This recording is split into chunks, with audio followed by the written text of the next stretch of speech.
የቀድሞው የአማራ ክልል ፕሬዝዳንት ኋላ ላይ ደግሞ የኢትዮጵያ ውጭ ጉዳይ ሚኒስትር ሆነው ሲያገለግሉ የነበሩት ገዱ አንዳርጋቸው በአሜሪካን ሀገር ፓርኪንግ እየሰሩ ነው። ስራ ክቡር ነው፣ አይናቅም። እውነት ለመናገር ስራ መስራት ያስከብራል። ነገር ግን አንዳንዶች ደግሞ እየናቋቸው እየተቹም እንደሚገኙ እንግዲህ የተለያዩ መረጃዎች ወጥተዋል፣ ከቪዲዮ ጋር በተገናኘ ማለት ነው።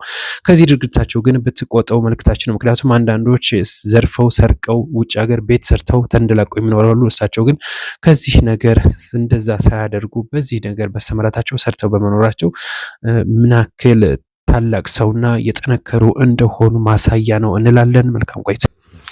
ሌላው መነጋገሪያ የሆነው እስክንድር ነጋን በተመለከተ በህይወት መኖሩና ምንም አይነት ችግር እንዳልደረሰበት ላለፉት 4 ዓመታት ያክል የተለያዩ የግድያ ሙከራዎች ሲደርሱብኝ እንደነበረ ሲል እንግዲህ ገልጿል።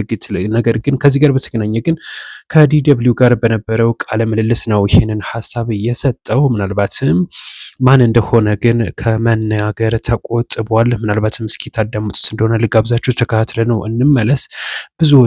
በርካታ ነገሮችን አንስተዋል። ስለ ጽምዶም እንደዚሁ አስፈላጊ እንዳልሆነ ጭምር ሲገልጽ ነበረ። ጽምዶም በተመለከተ እንግዲህ እስካሁን ድረስ ከታች ያለው ያን ያክል መረጃ እንደሌለው ከላይ ያሉት ብቻ እንደተነጋገሩበት እና ከዚህ ጋር በተገናኘ ደግሞ የህወሓት ኃይል ምን ያክል ለአማራ ማህበረሰብ ጥላቻ እንዳለው ማሳያ የሆነ እንደሆነም ጭምር ገልጿል። ከቀድሞ ታሪካቸው መመልከት ያስፈልጋል። ስለዚህ ከነሱ ጋር አብረው መስራት ትልቅ ሪስክ ሊኖረው ይችላል የሚል እንደዚሁ ሀሳቡን ሰጥቷል። በርካታ ጉዳዮችን ነው ያነሳው። ከሰሞኑ እንግዲህ ሞቷል ተብሎ በርካቶች ሲነጋገሩበት እንደነበር ይታወቃል። ነገር ግን በህይወት እንዳለ ምንም አይነት ችግር እንዳልደረሰበት፣ ነገር ግን በርካታ ሙከራዎች እንደነበሩ ከአየርም ከመሬትም ጥቃት ተሰንዝረውበት እንደነበረና ያንን ደግሞ በፈጣሪ ፍቃድ እንዳለፈም ጭምር ተናግሯል ነው የተባለው። ከዲደብሊው ጋር ያደረገውን ቆይታ የተወሰነውን አዳምጡት። መልካም ቆይታ።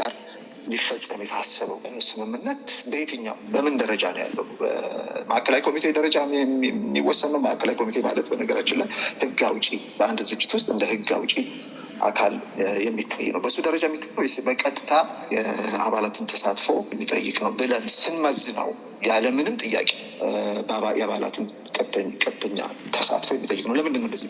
የጀርባ ታሪካቸውን በጽምዶ ኃይሎች ስር የተሰባሰቡ ድርጅቶች የጀርባ ታሪካቸውን ስንመለከት በጸረ አማራነታቸው እና በጸረ ኢትዮጵያዊነታቸው የሚታወቁ ናቸው። እኛ ያለጠፍንባቸው ስም ሳይሆን ዓለም የሚያውቀው ማንነታቸው ነው። እንግዲህ እነሱ ያን ያስቀመጡበት የራሳቸው ህይወት ዓለም የራሳቸው ታሪክና ፖለቲካ የሚመለከቱበት መነጽር አለ። ያ ትክክል ነው ትክክል አይደለም የሚለው ሌላ ጉዳይ ሆኖ ግን እነዚህ ልክ የሚታወቁ ናቸው። ስለዚህ ከነዚህ ኃይሎች ጋር ጥምረት ይደረግ ከተባለ እና እኛ ደግሞ እንደ ፋኖ የወጣ ነው ከነዚህ ኃይሎች ጋር ለመታገል ነው ብለን ደማችን እያፈሰስን ከሆነ በቀጥታ ይሄ ጉዳይ መወሰን ያለበት አባላት ነው ማለት ነው። 6ኛው ነጥብ ደግሞ በጣም ወሳኝ ነው።